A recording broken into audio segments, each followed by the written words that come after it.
முதல் தடவை வெஸ்ட்டை எதிர்த்து நின்று ஜெயிச்சது அப்படின்னா இந்திரா காந்தி தான். அதுக்கு முன்னாடி யாரும் எதிர்த்தெல்லாம் காணாமல் போயிருக்கோம். ஸோ அவங்க கிட்ட நிறைய கற்றுக்கலாம் எனக்கு தெரிஞ்ச வரைக்கும். அதெல்லாம் கற்றுக்கிட்டு அதுக்கப்புறம் இந்த மாதிரி வார்த்தையை பேசலாம். பெருமைக்குரிய இடத்துல இந்தியாவுடைய அரசியல் இருந்தது. அது இன்னைக்கு இவ்வளோ கீழ்த்தரமாக இருக்கிறதுக்கு மேபி அன்ஃபார்ச்சுனேட், வெரி அன்ஃபார்ச்சுனேட். இங்கே ஆபரேஷன் சிந்தூர் போது பாகிஸ்தான் மீது தாக்குதல் பண்ண ஏன்னா தாக்குதல் பண்றீங்கன்னு நம்மளே கூப்பிடுறாங்க விவாதத்துக்கு. இந்தியா என்ன செய்ய வேண்டும், பேச்சுவார்த்தை நடத்த வேண்டும்னு. இந்த தமிழ்நாடு ஊடகங்கள்ல நாம் திருப்பி கேட்க வேண்டியதாக இருந்தது. யார் கூட பேச்சுவார்த்தை நடத்தணும் தான் கேட்டோம். ஸோ பாகிஸ்தான்ல பிரசிடென்ட்டோட பேசணுமா, பிரைம் மினிஸ்டர் பேசணுமா, இல்லை ஃபீல்டு மார்ஷல் முனீர் கிட்ட பேசுறதா? ஏன்னா 170 குழந்தைங்களை கொண்டுட்டு சிரிச்சிட்டு ஒன்றும் நடக்காத மாதிரி பேட்டி கொடுக்கறதும், இங்கே அவர் சொல்லி ஆயில் நிறுத்துறேன்னு சொல்கிற எதிர்கட்சி தலைவரும் எனக்கு ஒன்றும் I don't get a correlation. சரி, ஈரான் ஹமாஸ்க்கு சப்போர்ட் பண்ணுறாங்க, ஹெஸ்போல்லாக்கு சப்போர்ட் பண்ணுறாங்க. பாகிஸ்தான் என்ன பண்ணுது? ஹமாஸ்க்கு பணம் கொடுக்குறான் ஈரான் அப்படின்னா ஹமாஸ் இங்கே ட்ரெயின் பண்ணிட்டு போகிறான் பாகிஸ்தானில். Kill the Indian save the man அப்படின்னு ஒரு புக் இருக்கு. தயவுசெய்து எடுத்து படிச்சு பாருங்க. எப்படி கனடாலையும் அமெரிக்காவிலையும் அங்கிருந்த பூர்வக்குடியான செவ்விந்தியர்கள் எப்படி மாற்றப்பட்டார்கள், எப்படி செவ்விந்தியர்கள் காணாம போனாங்க. டொனால்ட் ட்ரம்ப்போட அப்ரூவல் ரேட்டிங் இன்னைக்கு எப்படி இருக்குன்னு பாருங்க. அவன் ஊருக்காரங்களே அவங்க ஒத்துக்க மாட்டேங்கிறான்.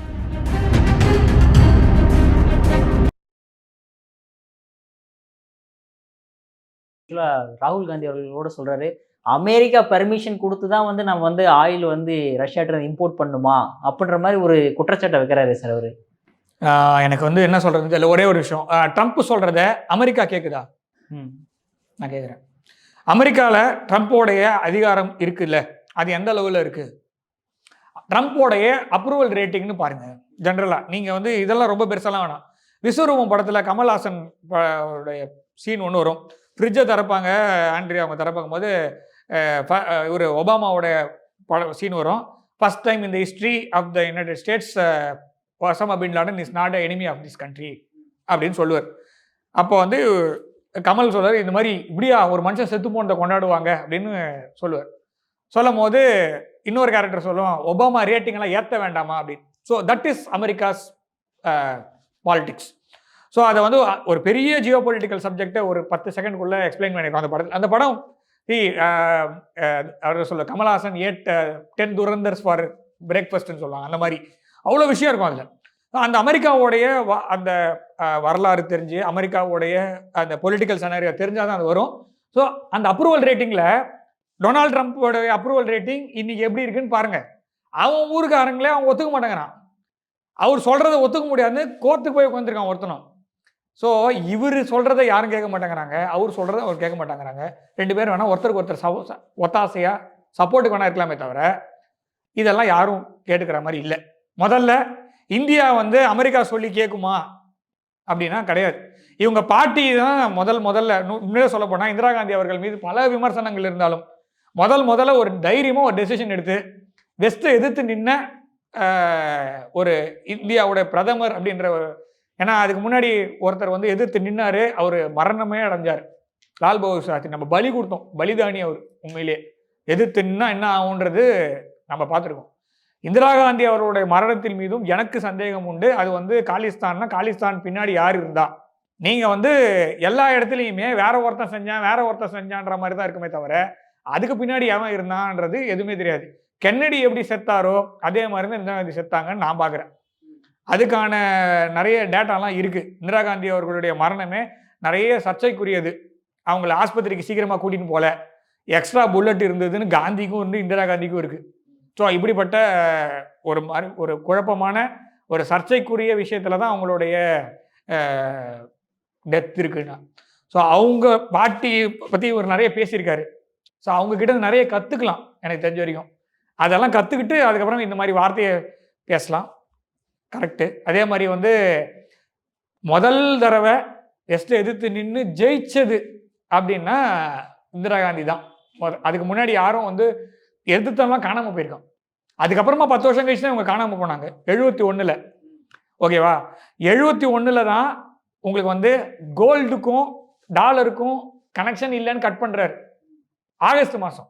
டிசம்பர் மாதம் நம்ம வந்து நீ ஒன்றுமே இல்லைன்ற மாதிரி ஆக்கிட்டோம். அதுக்கு நிக்சன் இந்திரா காந்தி அவர்கள் மீது வைத்த ஒரு விமர்சனம் நீங்கள் கூகுள் பண்ணி பாருங்க, என்னால் பொது வெளியில் பேச முடியாது. இந்திரா காந்தி அவர்கள் மீது மட்டுமல்ல, எல்லா இந்தியர்களையும் ஒரு வார்த்தையில் கிசிங்கரும் நிக்சனும் பேசின அந்த டேப்ஸ் ரிலீஸ் அது லீக் ஆச்சு விக்கிலீக்ஸில் நிக்சன், கிசிங்கர், இந்தியா, இந்திரா அப்படின்னு போடுங்க. அதை படிக்க முடிஞ்சதுன்னா படிச்சுக்கோங்க. ஏன்னா என்னால் பொது வெளியில் சொல்ல முடியாது, மோசமான வார்த்தைகள். இதை வந்து ஒரு ஒத்துக்கிறாரான்னு கேளுங்க. ஏன்னா நான் சொன்னது அந்த ஏன் மரியாதைனா, நம்மளை எதிர்த்து நின்னவன் ஒரு வார்த்தை யூஸ் பண்ணானா அவங்க எவ்வளோ strong, she stood for something big அப்படின்றத நான் பார்க்குறேன். அப்படிப்பட்ட அவர்களுடைய பேரன் இப்படிப்பட்ட வார்த்தை பேசுறதுன்றது வந்து இன்னொரு விஷயமும் நான் சொல்கிறேன். அந்த சமயத்தில் வாஜ்பாய் அவர்கள் எதிர்கட்சியில் இருந்தார். வாஜ்பாய் அவர்கள் அவங்க நம்ம இந்திரா காந்திக்கு ஃபுல் சப்போர்ட் கொடுத்தோம், துர்காதேவின்னு கூப்பிட்டார். இதுக்கு ரெக்கார்டு இருக்கு, ஓகேவா? இல்லைன்னா சொல்லி ஏதோ மறைக்கலாம் முடியாது. ஸோ வெஸ்ட்டை எதிர்த்து நின்ன இந்தியாவோட பிரதமருக்கு எதிர்கட்சியாக இருந்தவர்கள் ஃபுல் சப்போர்ட் நான் கொடுக்குறேன், நீங்கள் அடித்து ஆடுங்கன்னு சொல்லிட்டு துர்கையா நான் பார்க்குறேன்னு சொன்ன அந்த மாதிரி எதிர்கட்சி இருந்தது. பெருமைக்குரிய இடத்துல இந்தியாவுடைய அரசியல் இருந்தது. அது இன்னைக்கு வந்து இவ்வளோ கீழ்த்தரமாக இருக்கிறதுக்கு மேபி அன்ஃபார்ச்சுனேட், வெரி அன்ஃபார்ச்சுனேட். இதுக்கு எந்த வார்த்தையும் என்னால் சொல்ல முடியாது. ஆனால் நாம் வந்து சோவரன் டெமோக்ராட்டிக் ரிப்பப்ளிக் கண்ட்ரி, இதை நான் எல்லாத்துலேயும் சொல்லிட்டு இருக்கேன்.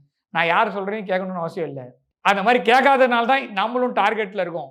ஈரான் டார்கெட்னா சைனா டார்கெட்டு, ரஷ்யா டார்கெட்டு, எல்லாத்துக்கும் மேலே பெரிய டார்கெட் இந்தியா. நான் 2023 ஜார்ஜ் சோரோஸோடைய கேஸ் வந்தது இல்லையா, அன்னிலேருந்து சொல்லிட்டு இருக்கேன், அடுத்த டார்கெட் நம்ம தான். மாதம் ஒன்று வரும்னு நீங்கள் செக் பண்ணி பாருங்கள். ஒவ்வொரு மாதம் ஒன்று நம்ம தலைவலி இருக்கும். ஸோ இனிமேலும் இருக்கும். இது இப்போதைக்கு முடிய போகிறதில்ல. இதுக்கு நிறைய இந்த மாதிரி எடுத்து கொடுக்கறதுக்கு, இந்த மாதிரி எதிர்த்து பேசுறதுக்கு, தேவையில்லாத அரசியல் கருத்து பேசுறதுக்கு எதிர்கட்சிகள் பேசிடுவாங்க. நாம் திரும்ப கேட்க வேண்டியது ஒன்றே ஒன்று தான்.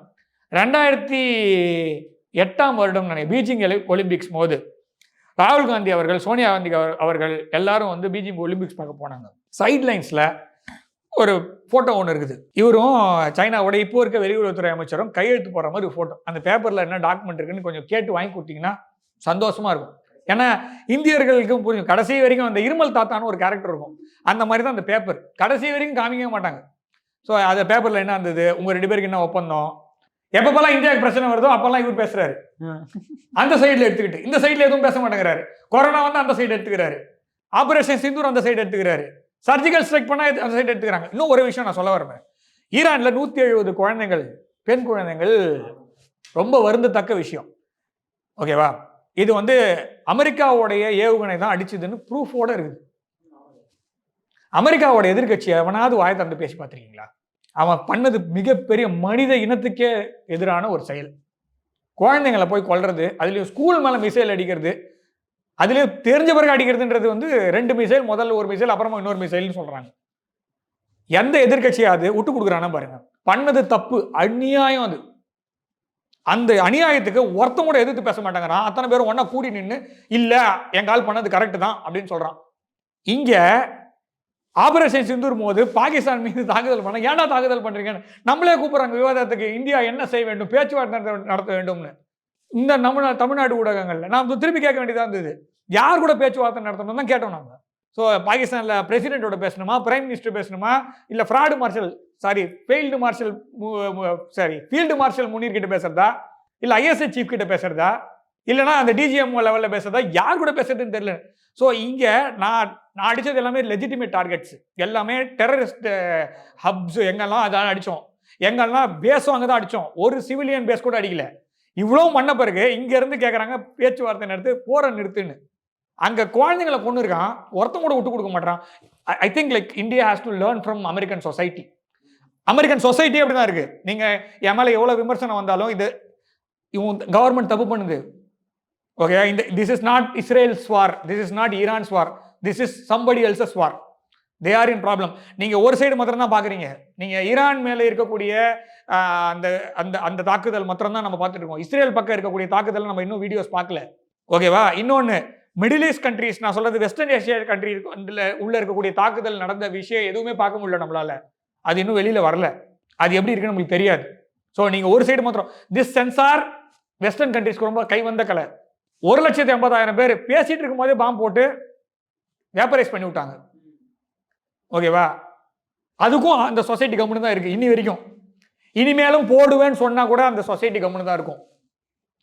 நான் ஏன் சொசைட்டி சொல்கிறேன்னா, நீ வந்து யூடியூப்பில் பேசுகிறதோ, நீ வந்து உன் மெயின் ஸ்ட்ரீம் மீடியாவில் பேசுகிறதோ, FJB அப்படின்னு ட்ரெண்ட் பண்ணுறதோ, நீ ட்ரம்ப் அசிங்கமாக திட்டுறதோ ஒன்றும் ஒர்க் ஆகாது. நீ வந்து you have a strong bipartisan system in your country where இதுக்கப்புறம் இன்னொருத்தன் அமெரிக்கன் பாலிசியில் ஏதாவது சேஞ்ச் இருக்கா? லாஸ்ட் 40 இயர்ஸில் ஏதாவது சேஞ்ச் இருக்கான்னு சொல்லுங்கள்.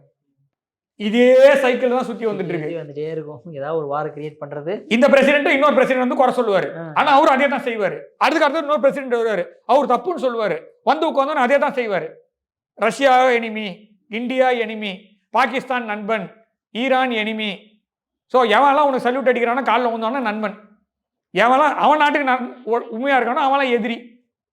ஸோ இதெல்லாம் வந்து I think Indian society as a whole we have to learn.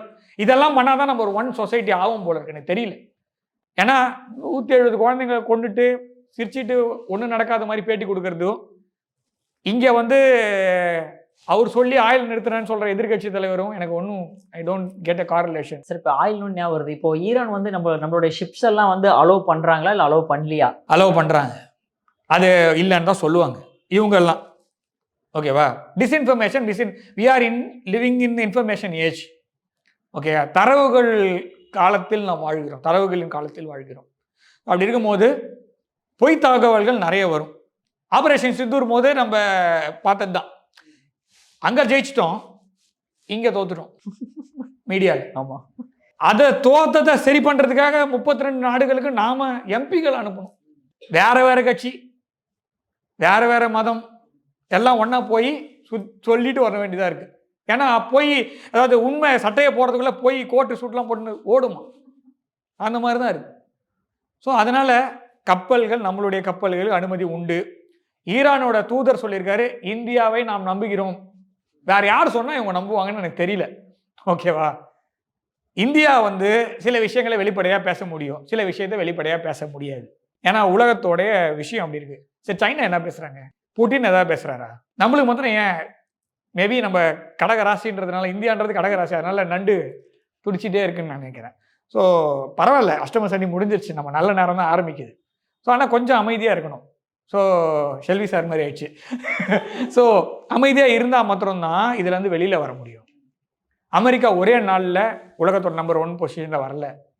அதே மாதிரி இவங்க என்ன நினைக்கிறாங்க அப்படின்னா, ட்ரம்ப்போடைய ஃபுல் செக்ரட்டரிஸ்லாம் ஒரு பெரிய வெள்ளி தட்டில் பெரிய தங்க கலசம் வச்சு அது மேலே தேங்காய் வச்சு நம்பர் 1 ஸ்தானத்தை இருந்தால் வச்சுக்கோங்க அப்படின்னு மோடி அப்புறம் கேபினெட்டில் நிற்க வச்சு இருந்தாங்க வச்சுக்கோங்க, ஸ்வீகாரம் எடுத்துங்க, அப்படிலாம் வராது. அவன் கொடுக்க மாட்டான். அந்த இடத்த பிடிக்கிறதுன்றது கஷ்டம். நம்ம 4வது எக்கானமியில் இருக்கோம். நான் 3வது எக்கானமி யாருதே கஷ்டம்னு சொல்கிறேன். போடியம் ஃபினிஷர்ஸ்ன்னு சொல்லுவேன் ஜென்ரலாக. ஸோ ரேஸில் எவ்வளோ பேர் வேணால் ஓடலாம், மெடல் வந்து 3 பேருக்கு தான். அந்த 4வதுலேருந்து 3வது போகிறான்ல, அவனுக்கு தெரியும் அது எவ்வளோ கஷ்டம்ன்ட்டு. பிரான்ஸ் மெடலாவது அந்த 3 பேர் மாத்திரம் தான் ஃபோட்டோ இருக்கும், மற்ற 100 பேர் ஓடலாம் ரேஸில், அந்த 3 பேர் ஃபோட்டோ தான் இருக்கும் கடைசியில். இந்த கோடி வந்து 3 பேருக்கு தான் ஏறும். அப்போ அந்த இடத்துக்கு நம்ம போகிறோன்னா அதுக்கு நம்ம வெயிட் பண்ணணும். அதே மாதிரி இந்த மாதிரி விமர்சனங்கள்லாம் வந்து நாட்டை வந்து அடுத்த லெவலுக்கு மூவ் ஆகாது. இது வந்து நாம் வந்து என்ன பண்ணணும்னு கேட்க வேண்டிய நேரம். அதாவது எதிர்கட்சியாக இருந்தாலும் யாராக இருந்தாலும் மக்களாக இருந்தாலும் நான் என்ன பண்ண முடியும் நாட்டுக்கு அப்படின்னு கேட்க வேண்டிய நேரம். இதை தான் கென்னடி சொன்னார், கென்னடியை போட்டாங்க. ஸோ இப்போ இங்கே வந்து இதெல்லாம் நம்ம எல்லாரும் ஊரில் இருக்கவங்களாம் கேட்க வேண்டிய கேள்வி என்னென்னா, என்ன பண்ணால் அடுத்த லெவலுக்கு போகணும். நம்ம ரீல்ஸும் ஷார்ட்ஸ்லையும் உட்காந்துருக்கோம். ஓகேவா? ஸோ இது வேற பெரிய பிரச்சனையாக போயிட்டு இருக்கு. டிக்டாக்கை பேன் பண்ணிட்டோம், இது ரெண்டுத்தையும் விட்டுட்டோம். ஸோ இதுதான் பெரிய. இன்னொன்று, அமெரிக்காவோடைய ஹேட் அமெரிக்கான்னு ஏதோ ஒரு பாலிசி ஒன்று கொண்டு வராங்க. ஸோ சோஷியல் மீடியா எவ்வளோ நாள் இதே மாதிரி இருக்கும்னு எனக்கு தெரியல. ஸோ எதெல்லாம் ஹேட் அமெரிக்கா இதில் வருதுன்னு எனக்கு தெரியல. ஸோ அவங்களுக்கு மாறும். ஏன்னா ட்ரம்ப் முதல் நாள் ஜெயிச்சாரு, அப்புறமா அப்ஜெக்டிவ் மாறிச்சு. ஐடோலா கொல்லப்பட்ட உடனே இன்னொரு அப்ஜெக்டிவ் மாறிச்சு. அப்புறமா ஈரானோடைய பேஸெல்லாம் அடிப்போம்னு சொன்னாங்க, அப்புறம் மாறிட்டே தான் இருக்குது. So it is they are ready for a prolonged வார்னு அவங்க தெரிஞ்சிச்சு. இப்போ மிடில் ஈஸ்ட் வெஸ்டர்ன் கண்ட்ரீஸில் என்ன இருக்குன்னு தெரியாது. ஸோ இப்படிலாம் இருக்கும்போது இப்போ வெஸ்டர்ன் கண்ட்ரீஸ்க்காகவும் நம்ம பார்க்கணும், நம்மளோட பார்ட்னர்ஸ் அவங்க. ஆமாம் சார். ஸோ இருக்கும்போது ஈரானோட பேச்சுவார்த்தை நடத்தி யார் பேசுனா கேட்பான்? ஈரான் சொல்கிறான், இந்தியா மீது எங்களுக்கு நம்பிக்கை இருக்கிறது, இந்தியா நினைத்தார். யூஏயோடைய அம்பாசிடர் சொல்கிறார், ஒரே ஒரு ஃபோன் கால் போதும், மோடி நினச்சா நிறுத்துவாருங்க. இங்கே இருக்கிற எதிர்கட்சியெல்லாம் விட்டுருங்க. இங்கே இருக்கிற எது ஹேட் ஸ்பீச் பேசிட்டு இருக்கான்ல, எது செஞ்சாலும் மோடின்னு சொல்கிறான், அவனா விட்டுருங்க. ஜென்ரலாக நியூட்ரலாக வெளில வந்து பார்த்தீங்கன்னா 2 ஆர்ச் ரைவல்ஸாக இருக்கக்கூடிய 2 பக்கத்தில் இருந்து 2 பேர் சொல்கிறாங்க மோடி சொன்னால் முடியும், இந்தியா நினச்சா சாதிக்கலாம். அதுதான் நம்மளுக்கு தேவை. அதை தான் நம்ம நியூஸாக பார்க்கணுமே தவிர இந்த மற்றதெல்லாம் வந்து ஹேட் மாங்கரிங்கோ இந்த போரை தொடர்ந்து நடத்துவதற்கு என்னவோ அதெல்லாம் நம்ம பண்ண முடியாது. நாம் இந்த போரை நிறுத்தினாதான் நமக்கும் சரி, அங்கே உள்ளே இருக்காங்கல்ல, கத்தாரில் இருக்காங்கல்ல, அங்கே இந்தியன்ஸ் இருக்காங்கல்ல, யுஏஇயில் இருக்காங்கல்ல, நம்ம சொந்தக்காரங்களாம் இருக்காங்கல்ல எல்லா இடத்துலையும். ஸோ இவங்களுக்கெல்லாம் சாப்பாடெல்லாம் போகணும்ல, இதே ஆர்மோஸ்ட் எழுதுன்னு போகணும். நீங்கள் ஆயில் நீங்கள் வந்து வண்டி ஓடலைன்னா பரவாயில்ல, அங்கே உயிரோடு இருக்கணும், நல்லா வாழணும்.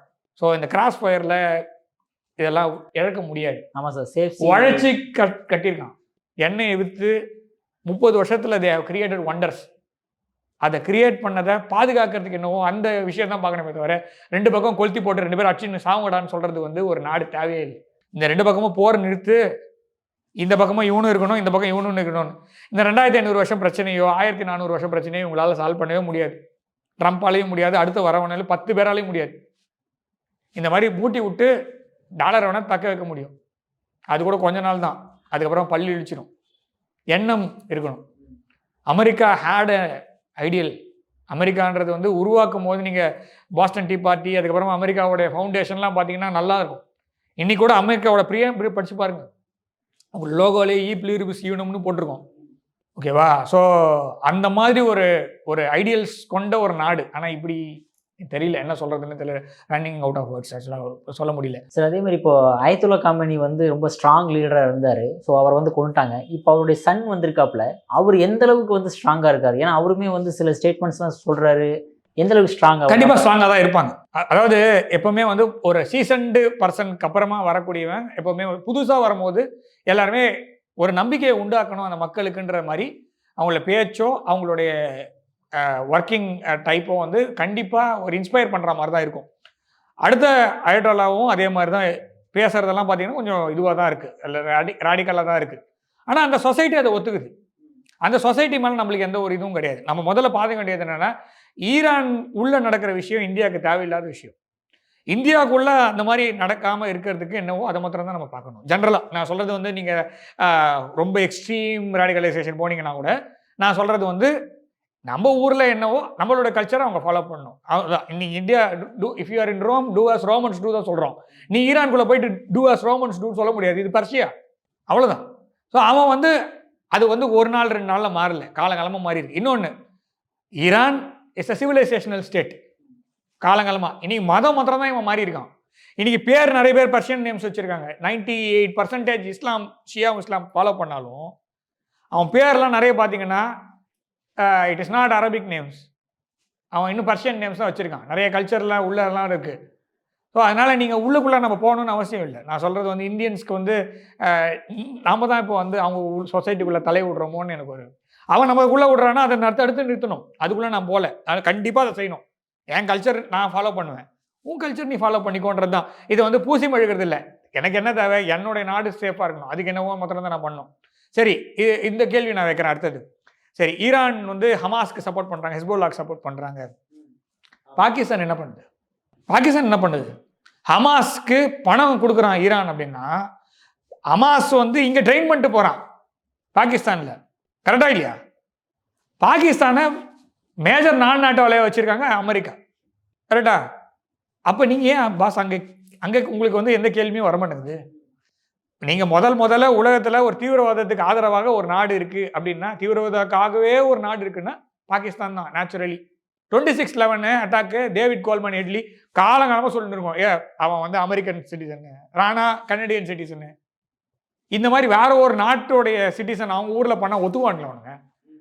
இன்னி வரைக்கும் எக்ஸ்ட்ராடிட் பண்ண மாட்டாங்க அமெரிக்கா. அவன் ஊரில் அவன் ஜெயிலில் என்ன இருப்பான்னு கூட தெரியாது நம்மளுக்கு. We know how they treated Osama bin Laden.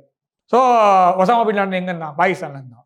So இதுதான் நம்ம பார்க்கணும். ஸோ உண்மையிலேயே அமெரிக்காவுக்கு தீவிரவாதத்தை ஒழிக்க வேண்டும் என்றால், இந்த மாதிரி ராடிகலைஸ்ட் ஐடியாவை தூக்கணும்னா முதல்ல செய்ய வேண்டியது பாகிஸ்தானில், ஈரானில் இல்லை. பட் இருந்தாலுமே ஹமாஸ் வந்து இஸ்ரேலில் பண்ண விஷயங்கள்லாம் தப்பான, நான் தப்புன்னு தான் சொல்கிறேன். இப்போ நான் சரி நான் சொன்னேன். நான் சொன்னது என்னென்னா, ஏங்க பணம் கொடுக்கறது தப்பு, நான் ஒத்துக்கிறேங்க. ஈரான் தப்பு தான், நான் ஈரான் தப்பு சரியில்லாம் சொல்ல. ட்ரைனிங்காக கொடுத்துறேன். ஸோ இந்த ஊரில் காலங்காலமாக இந்த ஊர்லேருந்து எக்ஸ்போர்ட் பண்ணியிருக்காங்கல்ல. சரி, என் ஊரில் நீங்கள் இஸ்ரேல் மேலே அடித்ததை பற்றி யோசிக்கிறீங்கள. இந்தியாவில் வந்து உள்ளே பூந்து ஃபினான்ஷியல் லெவலில் அடிச்சுட்டு போயிருக்கான். அது வந்து அமெரிக்காவிலேருந்து வந்துட்டு இங்கே சர்வேலன்ஸ் பார்த்துட்டு பாகிஸ்தான் போயிட்டு பாகிஸ்தான்லேருந்து போயிருக்கான். நான் என்ன கேட்குறேன், பாகிஸ்தான் மேலே அமெரிக்கா ஆக்ஷன் எடுக்கணுமா எடுக்கக்கூடாது? ஈரானுக்கு முன்னாடி எடுக்கணுமா எடுக்கக்கூடாது? ஸோ இது ஏன் உங்களுக்கு ஒன் சைடடாக இருக்குது? ஏன்னா அவன் நீ சொன்னால் கேட்பான். இம்ரான்கானை தூக்கி மூஞ்சை தொடச்சி டிஷ்யூ பேப்பர் மாதிரி போட்டு ஃப்ளஷ் பண்ணிடுவீங்க. உங்களால் ஐடோலா பண்ண முடியல. அந்த ஒரு பாயிண்டில் தான் நீங்கள் அங்கே ஈரானில் உங்களுடைய it is like personal ego அப்படின்ற மாதிரி தான் நான் பார்க்குறேன். If you really have that, அதாவது உண்மையிலே அவ்வளோ இம்பார்ட்டன்ஸ் கொடுத்துருந்தீங்கன்னா நீ பாகிஸ்தான்லேயும் தேடி இருப்ப ஒசாமா பின் லாடனை. நீ ஆப்கானிஸ்தான் அழிக்கிறதுல தான் குறியா இருந்த, நீ ஈராக் அழிக்கிற குறியா இருந்த, சிரியாவில் போய் தேடின, லிபியாவில் தேடின, உன் காலுக்கடியில் உட்காந்துருந்தான். இப்போ எப்ஸ்டீன் ஃபைல் எங்கே? உன் ஊரில் தான் இருக்க அந்த ஐலாண்டு. நீ ஈரானில் இருக்கிற ஐலாண்டு அடிச்சிட்டேன் அப்படின்னு சொல்லி மார்த்தட்ற. நீ முதல்ல தேட வேண்டியது எப்ஸ்டீன் ஃபைல்ஸ் உன் ஊரில் தான் தேடணும். நீ மொசாடு மேலே பழிய போடுற, எஃப்எஸ்பி மேலே பழிய போட்டுட்டு இருக்க. நீ உன் ஊரில் முதல்ல பாரு. உன் ஊர் பள்ளி லீக்கிற மாதிரி இருக்குது. பாகிஸ்தான் நீ கூட வச்சுக்கிட்டு தீவிரவாதத்துக்கு எதிராக போர்னு சொல்கிறதே கேவலமான ஒரு விஷயம். அதோட ஒரு பெரிய கண்துடைப்பு உலகத்திலே கிடையாது. அப்போ நீங்கள் அங்கே ஆக்ஷன் எடுக்கவே மாட்டாங்க அவங்க. நான் சொல்கிறேன், எடுக்க மாட்டாங்க. பாகிஸ்தானுக்கு F-16 கொடுப்பாங்க. அவன் ஈரான் மீது மாத்திரம் அவங்களுக்கு ஏன் இருக்குன்னா, ஈரான் பதில் சொல்ல மாட்டேங்கிறான். அவன் நீ யாரா என்ன கேட்கறதுன்னு கேட்குறான். பாகிஸ்தான் உசூருன்றான். அவ்வளோதான். ஆலம் பண்ணால் நான் உன் அடிமை, உனக்கு என்ன வேணுமோ கேளு, விளக்க தச்சா பூதம் வர மாதிரி உட்காந்துருக்கான் அவன். உண்மையில அவன் ஒரு விதத்தில் பூதம் தான் வச்சுக்கோங்க. அந்த பூதமாக நல்ல பூதம், இது மோசமான பூதம். ஸோ அப்படி இருக்கும்போது நீங்கள் பார்க்க வேண்டியது, இஸ்ரேல் பாதிக்கப்படுகிறது அப்படின்னா இந்தியாவும் பாதிக்கப்படுகிறது. நீங்கள் இஸ்ரேல் மேலே வைக்கிற அதே இதை இந்த பக்கம் வைங்க. ஈரான் மீது தாக்குதல் பண்ணது சரி அப்படின்னா பாகிஸ்தான் மீது எப்போது நீங்கள் ஆக்ஷன் எடுப்பீங்கன்னு கேளுங்க. ஈரான் பண்ணது தப்பு. அந்த சமயத்தில் அமாஸுக்கு ஆதரவாக கொடுத்தா அமாஸ் பண்ணது மிகப்பெரிய மனித இனத்துக்கு எதிரான ஒரு தப்புன்னு தான் நம்ம ஆரம்பத்துலேருந்தே சொல்லிட்டு இருக்கோமே. அக்டோபர் 7 பெரிய தப்பு. இந்தியா வந்து அவங்களுக்கு போய் சப்போர்ட்லாம் பண்ணல, அமாஸ்க்கு எதிராக தான் இருந்தோம். ஆனால் காசாவில் பொதுமக்கள் சாகும்போது நம்ம கண்டிப்பாக கூடாதுன்னு தான் சொல்லுவோம். ஈரான்லேயும் பொதுமக்கள் சாகும்போது கூடாதுன்னு தான் சொல்லுவோம். இப்போ கல்ஃப் கண்ட்ரீஸ்லையும் இப்போ ரெண்டு பக்கமும் பெரிய வரலாறு இருக்குது. 1500 வருஷம் 2500 வருஷம் சண்டை இருக்குது. இதை ஒரு நாளில் பேசி தீர்க்க முடியாது. இது சண்டை போட்டுகிட்டே இருந்தால் போயிட்டே தான் இருக்கும். ஸோ அப்போ நீங்கள் நிறுத்துறதுக்கு ஒரு பாயிண்டில் you have to draw a line between history and geography. Either you take history or you take geography. ரெண்டுத்துலேயும் குழப்பம் இருக்குது. ரெண்டு பேருமே குழப்பத்தில் இருக்கான். ஜாகிரஃபியில் குழப்பம் இருக்குது. ஜாகிரஃபி குழப்பத்துக்கு காரணம் வெள்ளைக்காரன் பிரிட்டனு. எல்லாத்துலேயும் கோடு போட்டு போயிட்டான்.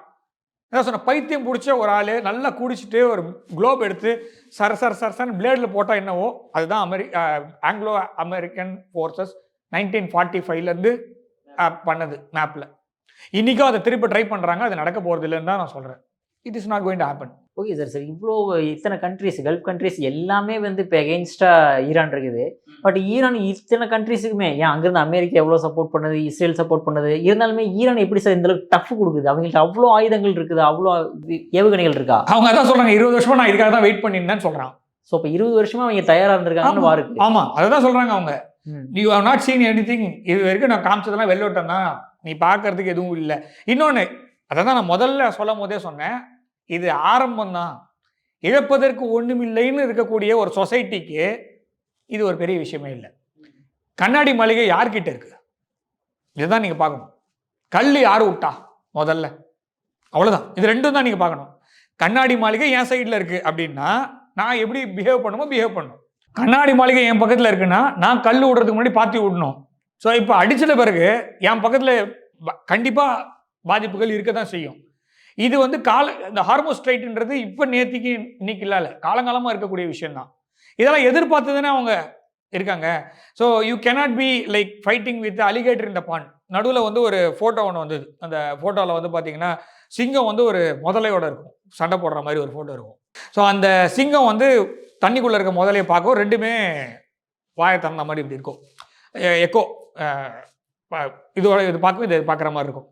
ஸோ இது உள்ளே போச்சுன்னா இது செத்துரும், இது வெளியே வந்தால் இது செத்துரும். ஸோ அந்த மாதிரி இருக்கக்கூடிய அந்த விஷயந்தான்.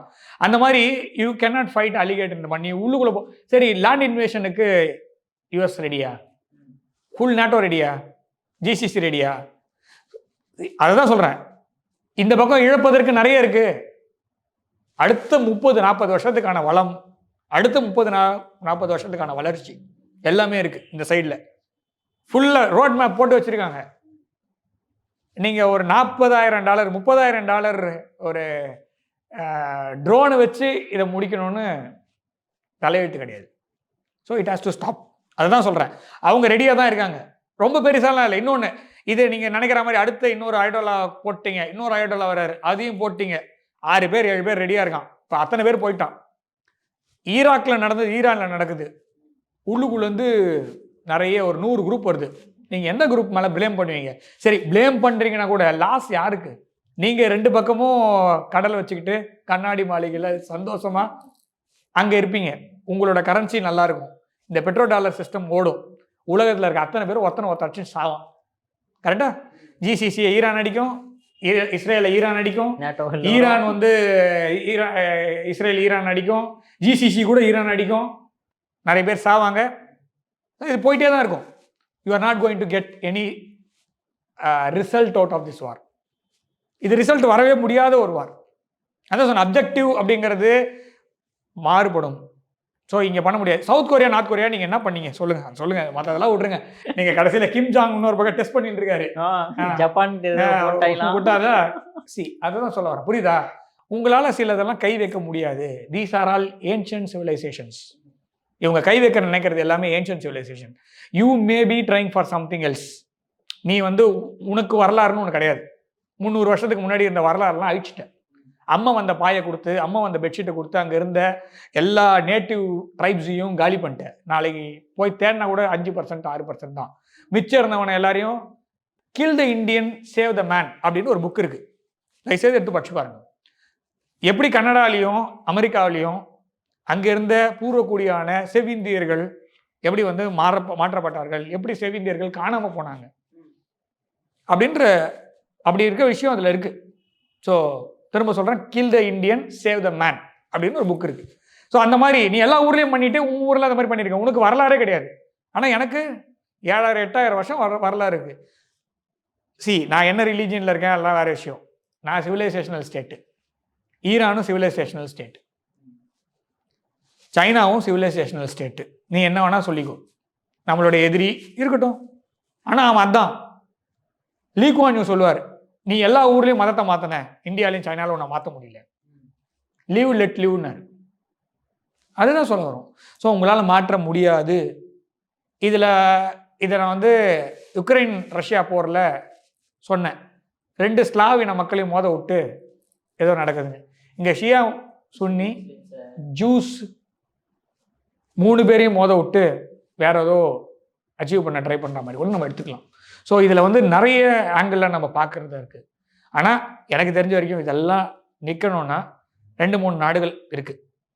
இவங்க பேசினா மாத்திரம்தான் ஈரான் கேட்பாங்க. ஏன்னா அமெரிக்கா போய் கேட்டாச்சு, பேச்சுவார்த்தை நடத்தலாம் வாங்க, அடி வாங்கினோன்னு முடியாதுன்றான். நான் எப்போப்பெல்லாம் பேச்சுவார்த்தை நடத்துறியோ அப்போல்லாம் நீ என்னை போட்டு அடிக்கிறேன். இந்த வாட்டி நான் பேச்சுவார்த்தைக்கு ரெடி இல்லை, இந்த வாட்டி ஒன்று இல்லைன்னு பார்க்குறதே சரி, நீ கிரவுண்ட் ஃபோர்ஸஸ் யாருக்கும் கொண்டு வான்றான். ஸோ அப்படிலாம் போக முடியாது, அதுவும் தப்பு. You cannot have the ground forces there. So again அது தப்பு.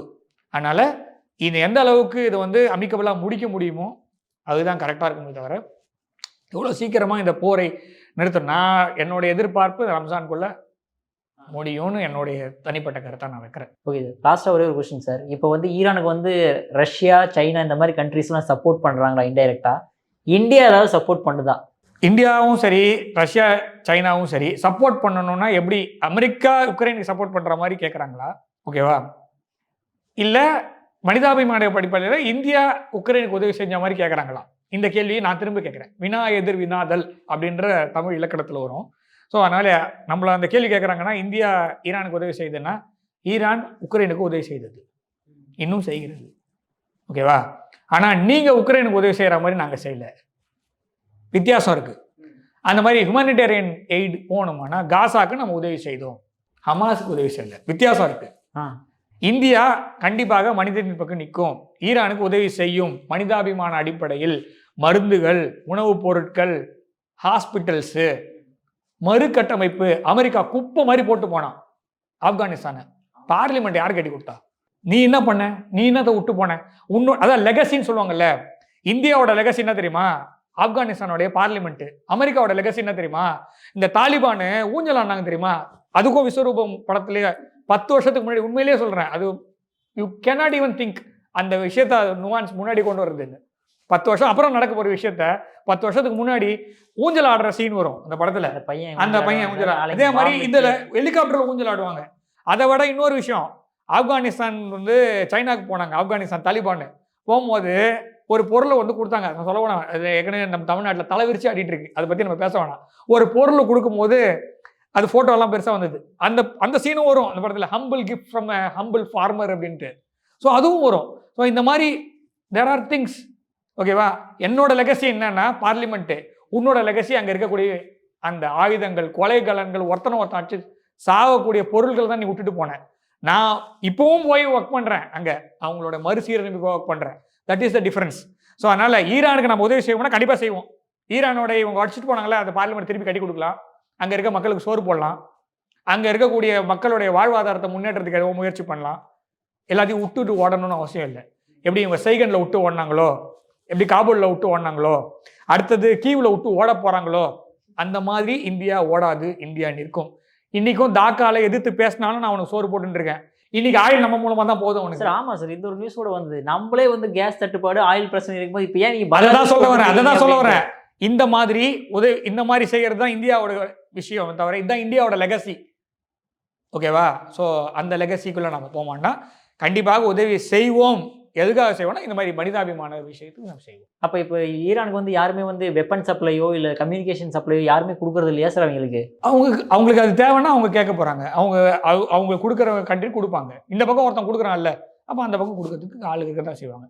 இந்தியா செய்வோம்னா இந்தியா செய்யாது, அவ்வளோதான். இந்தியா ஏன் செய்யணும்?